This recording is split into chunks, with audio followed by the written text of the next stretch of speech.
As many of you know, there's been a lot of interesting discourse lately surrounding the EA buyout. Conversations about ethical consumption and human rights and the role that content creators and players have in all of this. And with EA shareholders recently voting to approve the sale of EA to the Saudi government, this conversation is more relevant than ever. So today I want to have that discussion and actually react to a couple videos that people in the Sims community have made about this topic. But before we get into this mess, thank you to Instant Gaming for sponsoring this video. Assassin's Creed, Fallout, Age of Empires, you name it, Instant Gaming probably has it on sale for a hefty discount. And trust me, it's okay not to pay full price for AAA games. The mega corporations are not going to get their feelings hurt, I promise. Oh man, I have to pay a microtransaction to unlock? That's so... I have a link in the description you can use, so head over to Instant Gaming and get some of those awesome deals for yourself. Thank you to Instant Gaming for sponsoring this video. I don't know if you guys have noticed this, but ever since news of the buyout first broke at the end of September, there are quite a few people who were very uncomfortable talking about this. And that's kind of understandable. The idea of a game that you love, that you've spent years playing and have spent a lot of money on, being bought by the Saudi government and the Trump family isn't necessarily something that's easy to digest. It actually kind of reminds me of the Harry Potter community and how they have tried to rationalize their love for the books and the movies with their disdain for the person who created and owns that IP. It's an awkward predicament to be in as a fan. But along with this discomfort I've witnessed from Sims players, there's also come a lot of excuses and people who just want to shut down this conversation completely. Just to be clear, when we have this conversation about the EA buyout, I don't think it's about who's a good person and who's not. I'm not the morality police. I've gotten some comments saying, wow, so you just think you're morally superior to everyone. Did I say that? Because if I did think that, I would have told you already. Trust me. I may have said my ass is fatter, but I didn't say I was better than anyone. That I know. That being said, this topic does involve some pretty heavy stuff. It's not just about video games, it's about politics and human rights and corrupt leaders, geopolitical conflicts. This EA buyout encompasses a lot of messy stuff. So when it comes to this conversation about EA's sale, yes, everyone is allowed to have an opinion, but I also think we have to approach this conversation with a lot of nuance. Which brings me to this first video. A Sims news channel called Superior Simmer made a very passionate video about the EA buyout about 2 months ago. He ended up unlisting this video because he received a lot of backlash for it. From what I remember, he lost a lot of subscribers. There were several angry comments. It's actually very similar to what happened with Satch on Sims. You guys know when he made that tone-deaf video about the buyout. Are you watching this video on a phone right now? Some child in a third world country probably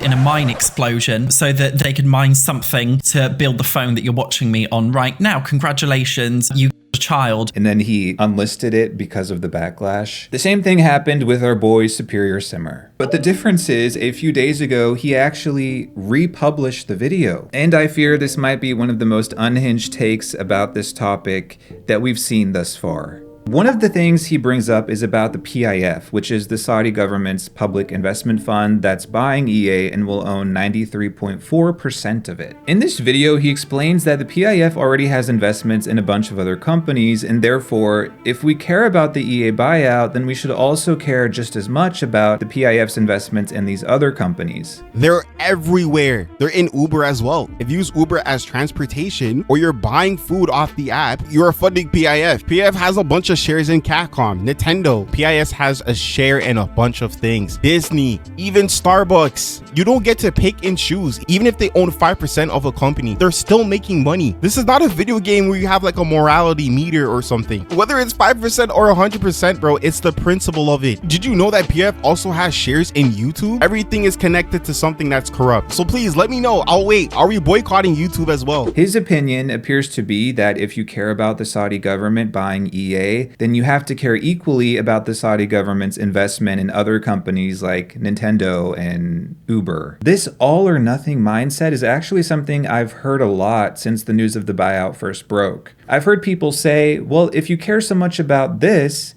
then you also have to care just as much about the gas you put in your car or the iPhone you use, because we're all supporting terrible companies every day. And this is why that phrase, "there's no ethical consumption under capitalism," exists. Because it's true that if you sit down and analyze every purchase you made in the last 30 days, a vast majority, if not all of those products you've bought are owned by or manufactured by or developed by or have investments by entities that commit exploitation. You cannot be purely ethical in a capitalist society when it comes to your purchases. But does that mean you should do nothing? Does that mean you should make zero effort to try to be ethical as a consumer? The truth of the matter is, it's not all or nothing. It's not be 100% purely ethical or be 100% purely unethical. It seems to me that people like Superior Simmer and a lot of the Sims fans who left me angry comments have convinced themselves that we're all already awful people, and if we don't become 100% purely ethical consumers, then it doesn't matter what's happening with EA and the new owners. That mindset is reductive, it's problematic, and it's ignorant. Our role here as consumers is to decide what we're willing to accept. What level of exploitation are we willing to put up with? That's the harsh reality, because we cannot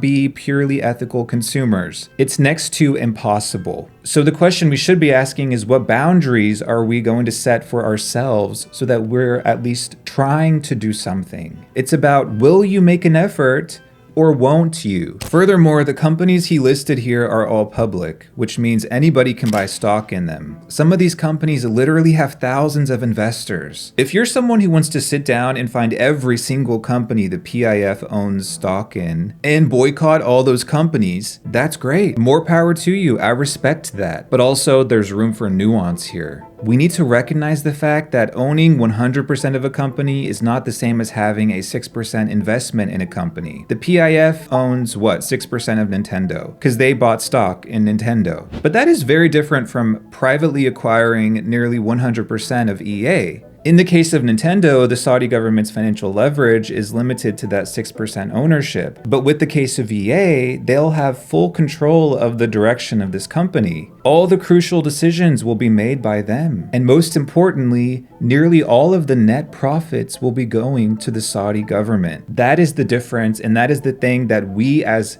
players and consumers need to decide whether we're willing to accept that. Again, no one's saying that everyone has to be a perfectly ethical consumer. That's not possible in this day and age. But it doesn't mean that people shouldn't try. So why the hell are we getting mad at people who decide to boycott EA? They're not hurting anyone. They're deciding not to contribute to exploitation because that's the decision they've decided is best for them. We should applaud them. But in this video, Superior Simmer kind of comes across as if he's offended by people speaking out about this issue. I can't explain why else he would resort to these whataboutisms with Uber and Nintendo. It doesn't really land the way he thinks it does, but we'll come back to this video in a minute. Another Sims creator named Silly posted a video about the buyout. By the way, this video is very different from Superior Simmer's video. I'm not saying they're similar at all. In this video, they kind of dissect each of EA's new owners and why they're problematic. They make a lot of great points, but toward the end, they address the role that content creators play within this whole debacle. I would really love to see us recognize that creators do have a responsibility to do the correct and responsible thing for their audience. And the decision to diversify or pivot solely from Sims is an incredibly difficult one. As some of you know, since the buyout was announced, we've seen a lot of Sims content creators pivot to other content. They're branching out. They're making Animal Crossing videos and cozy game videos, when before all this, they would exclusively post Sims content. And for the record, I think that's great. Even if this didn't happen, to focus your entire channel on one single video game isn't very smart, it's not sustainable, it's quite risky. So I think this is great that people are branching out. But in this video, Silly appears to defend creators who decide not to branch out. They're defending the creators who are choosing to continue playing and promoting The Sims. Many creators are extremely reliant on this algorithm for most, if not all, of their income. And if you're having a solely Sims channel and you're suddenly uploading Minecraft, people aren't going to click on it, your subscribers aren't going to click on it, and then YouTube isn't going to push it out to everyone in the way it normally would. And in our current economic and employment environment, it's extremely difficult for big creators to be able to bank on just like going out and getting a job in the real world. This is where they lost me. It is an extreme privilege to be able to make money playing video games, period. I can understand why it might be hard for a small or mid-sized channel to branch out into other content, and yes, they might lose some money if they do that. As Silly says, the algorithm can be fickle. On YouTube, you're dictated by an algorithm that does severely punish you for going outside of your niche. Like, it just does. But here's my thing. Even if you are a medium-sized gaming YouTuber and you make enough money every month to pay your bills, to be able to work from home and play video games all day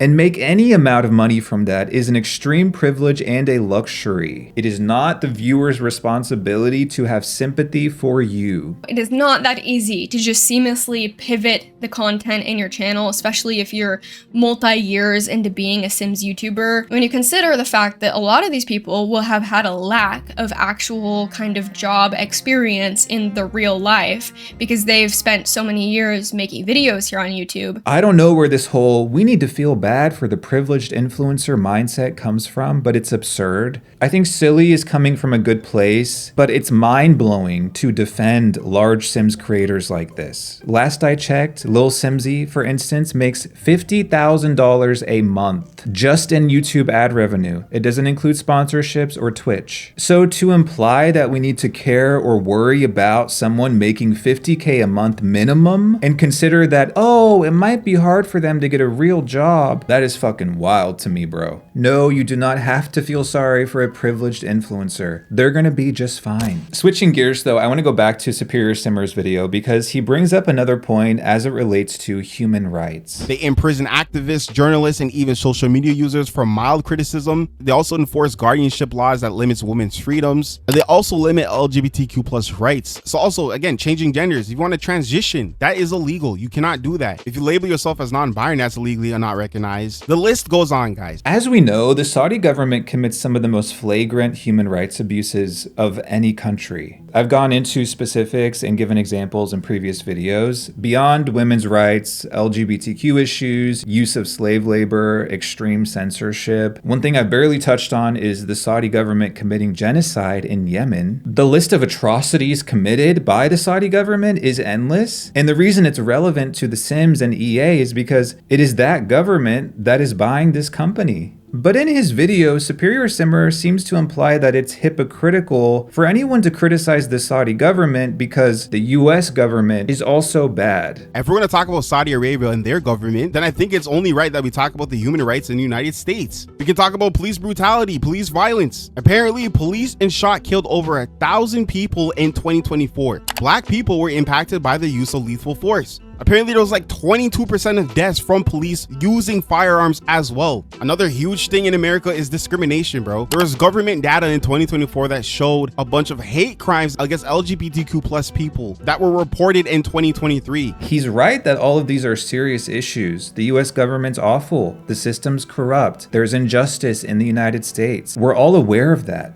But it's not relevant to this conversation. I feel like there's a major disconnect here. We're talking about the Saudi government because they're the ones buying EA. They're the ones who our money will be going to when we buy EA products, not the US government. I've heard this several times. Like, here's a comment I got recently saying, well, why do you care about this and not the US government? First of all, I do care about what the US government's doing, but it's not relevant to the EA buyout. The point I'm trying to make, the Saudi government is straight up terrible, but I just don't understand how we can sit here and point fingers only at them and not look what's going on in people's backyards, bro. We're not fucking talking about the US. It's irrelevant to the subject at hand. Yes, if it were the US government or the Chinese government that were buying EA, I would also have a long list of concerns, but they're not buying EA. So why should we be talking about those governments while discussing the buyout? I don't get it. He goes on to say, if supporting a game with Saudi investors makes you morally guilty, then wouldn't buying any US made product make you complicit in America's racial violence then? Isn't it that the same thing? By your logic then, if we buy something in the US, we're funding police brutality then, and transgender violence and discrimination.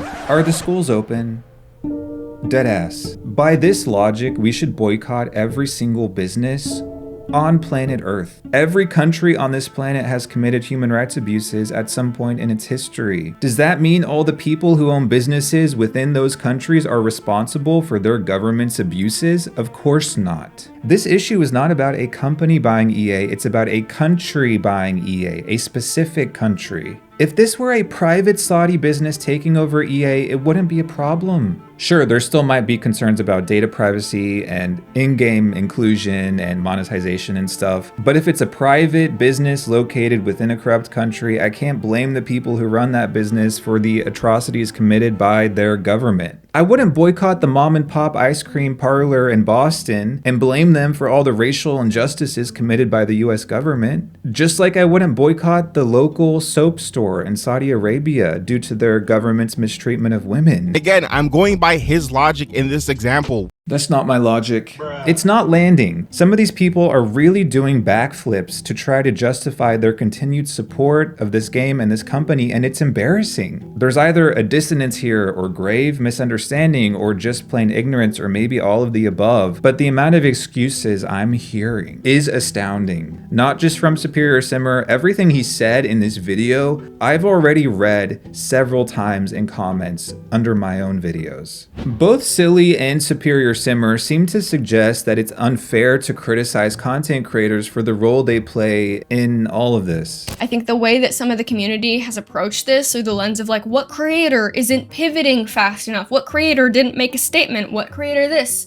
Is very reductive and honestly very performative in this all. The Sims has been an incredibly progressive and inclusive beacon for minority communities. Now obviously I have made several videos about Sims content creators and their reaction to the buyout. When I made my first video about performative Sims influencers, I was talking about creators who were in the EA creator network. They are an extension of EA. And again, influencers are not special, they're not off limits, they're public figures who wield immense influence over their viewers. Both EA and the influencers who work with them to market their games are deserving of criticism. I will never understand the Sims community's preoccupation with protecting these content creators, many of whom have been in EA's pocket for the last decade and have been lying to you for years. In Superior Simmer's video, he says it's hypocritical for me to criticize Sims content creators when I myself am making money from talking about The Sims. This guy is literally profiting off the very thing that he's criticizing as we speak. You have sponsorships, monetization, and your business inquiries in the comment section, bro. If you were so goddamn righteous, why the hell do you have your videos monetized? You're literally making money off the thing that you're criticizing. I was criticizing creators who are working with EA, who are getting gifts from EA, who are in the creator network, who promote their games, who give EA their money. I don't do any of those things. In fact, I'm de-influencing people from buying EA products. Sure, it's a privilege that I can come on here and give my opinion and some people will watch and I'll make a little money, but I'm not promoting EA. EA doesn't pay me. I don't see the hypocrisy. I just think he's mad because he doesn't like what I'm saying. He also goes on to say people who don't play The Sims 4 shouldn't be talking about it. You don't play Sims 4. So when you say the game is boring and it's trash and it's all recycled content, again, that's your opinion, bro. Where is this coming from? I personally have almost 1,500 hours in the game. I bought 20 packs. I can say whatever the hell I want. But even if that weren't the case, to say that people can't criticize something because they haven't experienced it themselves is ridiculous. Do we not live in the information age? Do we not all have access to the internet where information is readily available to us at the click of a button? We can form educated opinions about things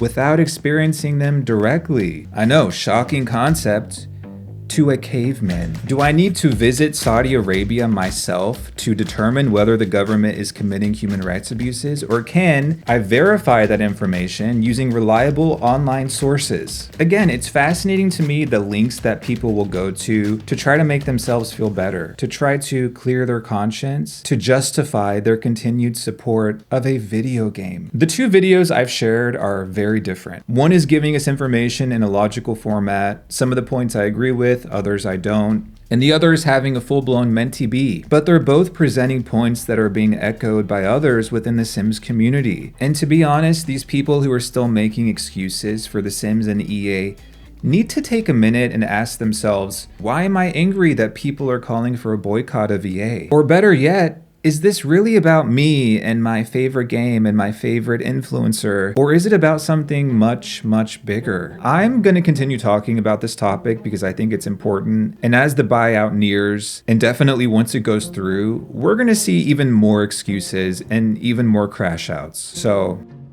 can't wait for that. But to end on a positive note, there have been several incredible videos by other content creators where they discuss the buyout. Addison, a former Battlefield creator, made a really insightful video. This creator, Jasmuka, recently made a video about the Sims community's reaction to the whole buyout. And Simsiga, of course, just posted a video about why she left the Sims community. So I'm going to leave some links to these videos and others in the pinned comment down below so you can check those out for yourself. Stay tuned for more hot takes, by the way. I'm really speedrunning my assassination by a rabid Sims 4 stan.